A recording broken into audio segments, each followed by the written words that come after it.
اس کی کامیابی اور شہرت کے حصے دار ایک مخصوص طبقے کے لوگ تھے، کیونکہ نیم کلاسیکی اور کلاسیکی گائیکی کے علاوہ وہ فرمائشی مشہور فلمی گیت بھی گایا کرتی، لیکن نئی نسل کی پسند کے مطابق پاپ اور راک میوزک سے اس کی شناسائی نہیں تھی۔ لوگوں نے مشورے بھی دیے، لیکن اس کا مزاج ایسا نہیں تھا۔ ابا نے نوشین کو بھی اس فن کی طرف راغب کرانے کی کوشش کی، لیکن بات نہیں بنی۔ اس کے پاس اچھی شکل و صورت تو تھی، مگر آواز میں سر اور گداز نہیں تھا۔ مزاجن بھی وہ موسیقی پر جھوم جھوم کے نہ سر دھن سکتی تھی اور نہ گردن ہلا سکتی تھی۔ پڑھنے لکھنے سے اسے رغبت نہ تھی، بس وہ خود میں مگن رہنے والی لڑکی تھی۔ اماں ابا کی محبت دونوں کے لیے یکساں تھی، مگر اس کے کام سے ابا کا بوجھ کم ہو گیا تھا۔ انہیں چائے کے کھوکے سے جو بھی آمدنی ہوتی وہ جمع کر کے اس کی شادی اماں نے اپنے بھانجے اکبر سے کر دی۔ وہ شادی کرنے آیا تو گھر دامادی بن گیا۔ ابا نے اسے اپنے ساتھ کھوکے پر ہی رکھ لیا۔ ان دونوں کے مرنے کے بعد اس نے کھوکا کرائے پر دے دیا اور اس کا سیکرٹری بن گیا۔ وہ گانے گا کر گھر چلا رہی تھی۔ 4 سال سے وہ ساتھ تھا، مگر شوہر کم سیکرٹری زیادہ۔ یہ الگ بات تھی کہ بدتمیز اور بد تہذیب نہیں تھا۔ زاہدہ کو اسی لیے اس سے محبت تھی۔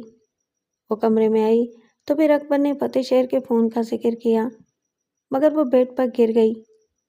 پلیز مجھے سونے دو، فون بند کر دو۔ جیسے تمہاری مرضی، میں باہر جا رہا ہوں، کچھ لانا ہے تو بتاؤ، اس نے سیاہ سینڈل پیروں میں ڈالتے ہوئے پوچھا۔ نوشین سے پوچھ لو، مجھے تو کچھ نہیں چاہیے، اس نے بوجھل پلکیں گراتے ہوئے دھیرے سے کہا۔ اکبر موبائل فون اور بٹوا جیب میں ڈال کر باہر نکل گیا۔ اس نے اندازے سے جان لیا کہ وہ جا چکا ہے تو پرسکون ہو گئی۔ یہ نیند بھی عجیب شے ہے کہ چاہو بھی تو اس کے بنا گزارا نہیں، نہ چاہو تب بھی یہ قربت کا احساس دلاتی ہے۔ اسے پتہ ہی نہ چلا کہ وہ کتنا سوئی۔ آنکھ نوشین کے پیر کا انگوٹھا ہلانے سے کھلی۔ آپا، شام کے 6 بج رہے ہیں اور کتنا سونا ہے؟ اوہ، اس نے آنکھیں کھول کے انگڑائی لی۔ آج تو تم بہت سوئی ہو، تقریباً سارا دن۔ دن میں آدمی سوتا نہیں، آنکھوں کو نیند کا احساس دلاتا ہے، وہ تکیے سے ٹیک لگاتے ہوئے بولی۔ اگر تمہیں فلموں کے گانے مل جائیں تو چھوٹی موٹی تقریبات میں جانے کی ضرورت ہی نہ پڑے۔ میں نے سنا ہے کہ ملکہ ترنم نور جہاں کی بڑی ٹور تھی۔ اس نے ایسے بتایا جیسے عظیم گلوکارہ کی پرسنل سیکرٹری رہ چکی ہو۔ ہر انسان اپنے مقدر کا مالک ہوتا ہے، مجھے تو کوئی احساس کمتری نہیں۔ چھوٹی محفل میں جائیں یا بڑی میں، ہمیں لوگ میراثی ہی کہیں گے۔ اسی لیے تو میں نے ماسٹر 3 محمد کی چھیموں کا منہ نوچا تھا، نوشین نے جذباتی ہو کر کہا۔ حقیقت تو یہی ہے، منہ نوچنے سے زبان بند ہوتی ہے نہ بدلتی ہے، وہ اٹھتے ہوئے بولی۔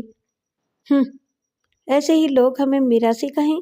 نوشین کسی طور پر یہ بات ماننے کو تیار نہ تھی۔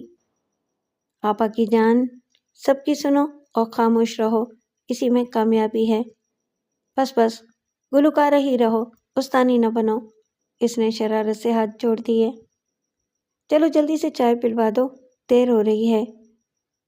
ابھی لائی، کپڑے میں نے استری کر دی ہیں، وہ بتا کر گئی۔ تو کپڑے ہینگر سمیت لیے وہ اکلوتے چھوٹے سے واش روم میں گھس گئی۔ مغرب کی نماز پڑھ کر اکبر جب واپس آیا تو وہ تیار ہو رہی تھی۔ نوشین نماز پڑھ رہی تھی۔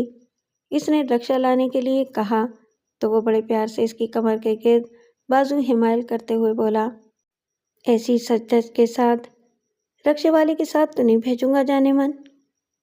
کافی دور جانا ہے نوشین، اکیلی رہے گی مجھے اچھا نہیں لگتا۔ نہیں، میں خود چھوڑ کے آؤں گا، کچھ نہیں ہوتا نوشین کو، وہ نماز پڑھنے کے بعد 2 گھنٹے تو وظیفے پڑے گی، باہر سے تالا لگا دیتے ہیں، ڈر کیسا؟ اکبر نے مشورہ دیا اور خود بھی بالوں میں کنگھا کرنے لگا۔ وہ شوہر کے احساس کرنے پر فدا ہو گئی، جلدی سے سفید چادر میں خود کو چھپایا، اپنی سیاہ ڈائری اٹھائی اور صحن میں آ گئی۔ اکبر نے میلے کپڑے سے موٹر سائیکل کی سیٹ ایسے جھاڑ پہنچ کے صاف کی جیسے زاہدہ بیگم نے مالیدہ یا کم خواب کا سوٹ پہنا ہو۔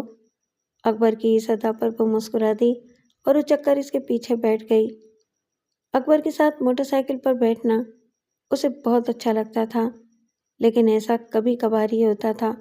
زیادہ تر وہ رکشا ٹیکسی پر جاتی تھی اور واپس بھی اسی طرح آتی۔ اس کی مزدوری بارش، سردی، گرمی جیسے موسموں سے بے نیاز تھی۔ ایک مرتبہ تیز بارش میں رکشا راستے میں بند ہو گیا اور اسے پیدل گھر تک آنا پڑا۔ ایسے میں حکیم طفیل محمد کی ماں نے اپنے دروازے سے جھانکتے ہوئے اسے مخاطب کیا۔ زاہدہ، تمہاری زندگی سے تمہیں تو محبت ہونی چاہیے۔ کیسا مرد ہے وہ، تمہیں لا نہیں سکتا؟ گھر کے صحن میں بھی عورت بھیگے تو برا لگتا ہے۔ ارے تم باہر سے تربتر پیدل آ رہی ہو۔ انہوں نے اس انداز میں ہمدردی کا اظہار کیا کہ اس کے دل میں برچھی کی طرح اتر گیا، مگر جواب دینا مناسب نہیں تھا، سو چپ ہو کر دروازے تک آ گئی۔ آج رات بھی حسب معمول دیر ہو گئی۔ رکشے کی آواز پر اکبر نے دروازہ کھولا اور اس کے اندر آنے پر بند کیا۔ وہ چادر اتارتی ہوئی کمرے میں آ گئی۔ سو گئے تھے؟ غیر ارادی طور پر پوچھا۔ نہیں، تمہارا انتظار کر رہا تھا، وہ بیڈ پر دراز ہوتے ہوئے بولا۔ آج کھانا وہیں کھلا دیا؟ میں تمہارے لیے جاگ رہا تھا، کھانے کے لیے نہیں۔ ہے، کتنے اچھے ہو تم، وہ اس سے پیار سے بولی۔ تم بھی تو اچھی ہو۔ ویسے تم لوگوں نے کچھ کھایا کہ نہیں؟ وہ فکر مند ہوئی۔ ہاں، میں عشاء پڑھ کر آتے ہوئے برگر لے آیا تھا، نوشین سے کچھ پکوا تو سکتا نہیں تھا۔ ویسے بھی وہ نیند کی رسیا تو عشاء کے بعد ہی سو جاتی ہے۔ چلو یار، چھوٹی بہن ہے، اس کا ہمارے علاوہ اور ہے ہی کون، وہ بولا اور وہ کپڑے تبدیل کرنے کے لیے چلی گئی۔ اگلے 2-3 دن اس کی کسی تقریب کی کمٹمنٹ نہیں تھی۔ اس نے سکھ کا سانس لیا۔ بڑے عرصے سے کچھ خریداری التوا میں پڑی تھی، اس لیے اس نے فہرست بنا کر اکبر کو بازار لے جانے کے لیے کہا، تو وہ ٹی وی دیکھنے میں مصروف تھا۔ اس کی بات پر متوجہ نہ ہوا تو نوشین کو مداخلت کرنا پڑی۔ اکبر بھائی، آپا تم سے کچھ کہہ رہی ہیں۔ ہاں، کیا؟ وہ محبیت سے باہر نکلا۔ بازار لے چلو۔ چلو، لیکن کتنی دیر لگے گی؟ کچھ زیادہ نہیں۔ اگر دیر ہوئی تو پھر رکشے پر واپس آ جانا، مجھے ضروری کام سے جانا ہے، وہ بولتا ہوا اٹھ کھڑا ہوا اور وہ اس بات پر راضی ہو گئی۔ چلتے ہوئے نوشین نے بھی اپنی ضروری چیزوں کی لسٹ اس کی مٹھی میں تھما دی۔ وہ جب واپس گھر پہنچی تو ظہر کی نماز کے بعد کا وقت تھا۔ نوشین باورچی خانے میں چاول پکا رہی تھی۔ اکبر ابھی گھر نہیں آیا تھا۔ چادر اتار کر ٹھیک سے ابھی بیٹھی بھی نہیں تھی کہ ریڈیو اسٹیشن سے پروگرام مینیجر کا فون آ گیا۔ اس رات کے سالانہ فنکشن میں گانے کی دعوت دی تھی جو اس نے قبول کر لی۔ آپا کتنے پیسے ملیں گے؟ اس کی فون پر بات سن کر نوشین نے پوچھا۔ پتہ نہیں، شاید نہیں ملیں گے۔ یہی تو تمہارا مسئلہ ہے، محلے میں خواری بھی اور پیسے بھی نہیں۔ میراثی سے سنگر کیوں نہیں بنتی؟ نوشین نے جل کر کہا۔ میرے پاس نہ سفارش تھی اور نہ اچھی قسمت۔ فلمیں، پیسہ، شہرت ان کے لیے ہے جن کا کوئی بڑا تعارف ہو۔ وہ ہنکارا بھر کے واپس باورچی خانے میں چلی گئی۔ اسے احساس تھا کہ نوشین کی سوچ غلط نہیں ہے، مگر وہ بڑی اسکرین اور بڑی میوزک کی دنیا کی فنکارہ نہیں تھی۔ یہ لو، کھانا کھاؤ اور سو جاؤ، رات بھر بنا پیسے کے جاگنا ہے، نوشین نے چاول کی پلیٹ اور اچار اس کے سامنے رکھتے ہوئے کہا۔ تو دل نہ جلایا کر، ہر حال میں خوش رہتے ہیں، تیری شادی کے لیے میں نے بہت سے پیسے جمع کر رکھے ہیں، وہ پیار سے بولی۔ میری شادی؟ مجھ سے کون شادی کرے گا؟ اب اور کوئی اکبر تو ہے نہیں، نوشین نے پوچھا تو وہ لرز سی گئی۔ کیوں نہیں کرے گا؟ کبھی آئینہ دیکھا ہے تو نے؟ صرف صورت ہی سب کچھ نہیں ہوتی۔ ہاں، سیرت بھی ضروری ہوتی ہے، اور تو صورت سیرت دونوں سے مالا مال ہے۔ میں تو اللہ کی گناہگار بندی ہوں، تو اللہ کو یاد رکھتی ہے، تیری دعاؤں کا اثر ہے کہ میں کچھ سامان زندگی کر لیتی ہوں، زاہدہ نے اسے محبت سے سینے سے لگا کر کہا۔ اچھا، اب چھوڑو یہ باتیں، کھانا کھا کر آرام کرو۔ نوشین بہن کی محبت اور دل گرفتگی دیکھ کر ٹال گئی۔ شام کو وہ تیار ہو رہی تھی کہ حکیم طفیل محمد کی ماں پوتا پیدا ہونے کی خوشی میں 4 لڈو پرانی سی کنارے جھڑی فریج میں رکھے آ گئی۔ 2 کمروں میں سے یہ انتخاب کرنا انتہائی آسان تھا کہ زاہدہ کا کمرہ کون سا ہے، لہٰذا وہ وہیں آ گئی۔ نوشین نے بتایا کہ آپا تیار ہو رہی ہیں، لیکن وہ بلند آواز میں بولی، ارے بھائی، محلے داروں کا بھی تو کوئی حق ہوتا ہے، ہم کوئی گانا سننے تو نہیں آئے؟ یہ سن کر وہ حیرت سے ان کا منہ تکنے لگی۔ البتہ نوشین نے تڑک کر کہا، گانا سن لو، مگر اس کے لیے پیسے خرچ کرنے پڑتے ہیں، اور تمہارے پاس پیسے ہوتے تو نئی 4 پلیٹیں خرید نہ لیتی۔ نوشین، تم جاؤ، زاہدہ نے جلدی سے کہا۔ میں بھی جا رہی ہوں، سچ کہتے ہیں محلے والے، وہ اپنی خالی پلیٹ مضبوطی سے ہاتھ میں دبا کر بولی۔ کیا سچ کہتے ہیں چاچی؟ کچھ نہیں، چاند چڑھے گا تو کل عالم دیکھے گا، وہ بڑبڑاتی ہوئی چلی گئیں۔ تب زاہدہ کا دل مٹھی میں پھڑپڑانے لگا۔ تیاری بھول بھال کر بڑی دیر وہ سوچوں میں گھری رہی۔ چاچی کی بات نے اس کے دل میں ڈیرے ڈال لیے تھے۔ وہ جانے کیوں بہت گرم دودھ پیے بنا بھی چھاچھ پھونک پھونک کے پینے لگی تھی۔ کسی طرف دھیان نہیں رہا تھا، مجبوراً جاتی اور بے دلی سے لوٹ آتی۔ اسے یہ بات بے چین کر گئی تھی کہ محلے والے کیا سچ کہتے ہیں، میراثی کہتے ہیں، گانے والی کہتے ہیں، یہ تو اسے پتا تھا، اس کے علاوہ کون سا سچ ہے، یہ وہ جان نہیں پا رہی تھی۔ اکبر نے الجھا دیکھ کر کئی بار پوچھا، مگر وہ ٹال گئی۔ سامنے سالن کی پلیٹ میں ہاتھ رکھ کے بھول جاتی تو نوشین کو پریشانی ہوتی، مگر اس کے لیے بھی کوئی جواب نہیں تھا اس کے پاس۔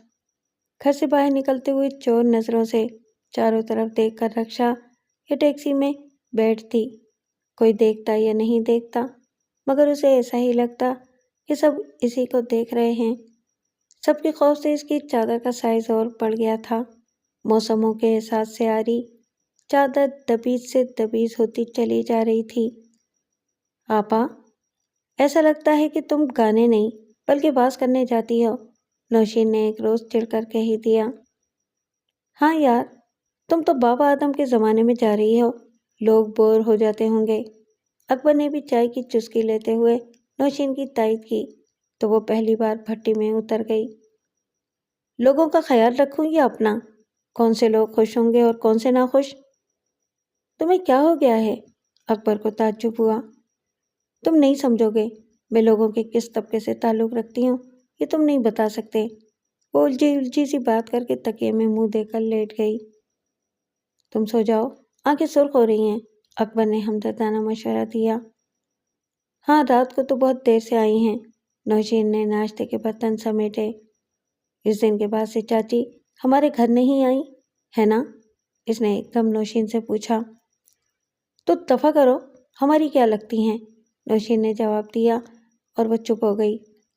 اسی طرح 6 مہینے گزر گئے، نہ اس کے ذہن سے وہ جملہ نکلا اور نہ اسے سکون حاصل ہوا۔ بس کوئی کسک سی تھی۔ وہی شام ایک پرائیویٹ ٹی وی چینل پر گانا ریکارڈ کرا کے اسٹوڈیو سے باہر نکلی تو پروڈیوسر نے چائے آفر کی۔ مناسب قد و قامت کے درمیانی عمر کے باری صاحب سے وہ پہلی بار ملی تھی۔ وہ اس کی آواز اور گائیکی پر جھوم جھوم جا رہے تھے۔ اس نے بہت بار معذرت کی مگر وہ مصر تھے۔ بڑی ادا سے بولے، ارے میڈم زاہدہ، آپ کیا جانو لوگ کیا کہتے ہیں۔ وہ کانپ سی گئی۔ چاچی جھٹ باری صاحب کے برابر آ کر کھڑی ہو گئی۔ جی نہیں تو، وہ ہکلائی۔ ارے چھوڑیے، آپ کو اندازہ ہی نہیں کہ بات کیا ہے۔ باری صاحب کی گھنٹی بجانے پر 5 منٹ میں چائے حاضر ہو گئی۔ لیجیے۔ جی شکریہ، اس نے کپ میں برائے نام چینی ملاتے ہوئے کہا۔ اسی اثنا میں انہوں نے اپنے کمرے میں موجود LCD ٹی وی کو ریموٹ سے آن کیا۔ نیوز ٹائم میں ہیڈ لائنز کے بعد تفصیلی خبریں نشر ہو رہی تھیں۔ خبروں کے بعد آپ کا گانا آن ایئر ہوگا، بس جتنی دیر میں ہم چائے پیئیں گے، باری صاحب نے والیوم کم کرتے ہوئے بتایا۔ اس نے اس بات میں گردن ہلا کر کپ ہونٹوں سے لگا کر نظریں اسکرین پر مرکوز کر دیں، مگر آنے واحد میں اس کے ہاتھ سے کب بنا لرزش کے چھناکے سے چکنا چور ہو گیا۔ نیوز رپورٹ میں اس کا گھر کیمرے کی آنکھ میں تھا۔ نیوز رپورٹ میں اس کا گھر کیمرے کی آنکھ میں تھا۔ لوگوں کا ہجوم گھر کے آنگن میں تھا۔ وہ خوفزدہ ہو کر چلانے لگی، آواز کھولیں، آواز اونچی کریں، یہ تو میرا گھر ہے، یہ سب کیا ہے؟ باری صاحب نے گھبرا کر فل والیوم کر دیا۔ نیوز رپورٹر مائک پر لوگوں کے تاثرات جان رہا تھا۔ سب کی ملی جلی آوازیں تھیں۔ ان دونوں کو نہیں جی، ان تینوں کو سنسار کرنا چاہیے۔ یہ گھر میں رنگ رلیاں مناتے ہیں اور وہ باہر گندگی سے پیسہ کما کر لاتی اور یہ سالی بہنوئی عیش کرتے ہیں۔ صحن کے فرش پر گھٹنوں میں منہ دیے اکبر اور نوشین کو محلے والے ٹھوکریں اور ٹھٹے مار رہے تھے۔ یہ جھوٹ ہے، یہ غلط ہے سر۔ وہ جذباتی ہو کر باری صاحب کی طرف پلٹی جو بڑے انہماک سے نیوز رپورٹ دیکھ رہے تھے۔ اس نے بے بسی سے دوبارہ اسکرین پر دیکھا تو اب کی بار کیمرے کے سامنے چاچی تھی جو اور کچھ نہیں بولی سوائے اس کے، یہ سب لوگ سچ کہہ رہے ہیں، یہ کھیل سب کھلی آنکھوں سے دیکھتے آئے ہیں۔ چاچی اس رپورٹ کی آخری چشمدید گواہ تھی جنہوں نے اسے سچ بتانے میں 6 مہینے لگا دیے تھے۔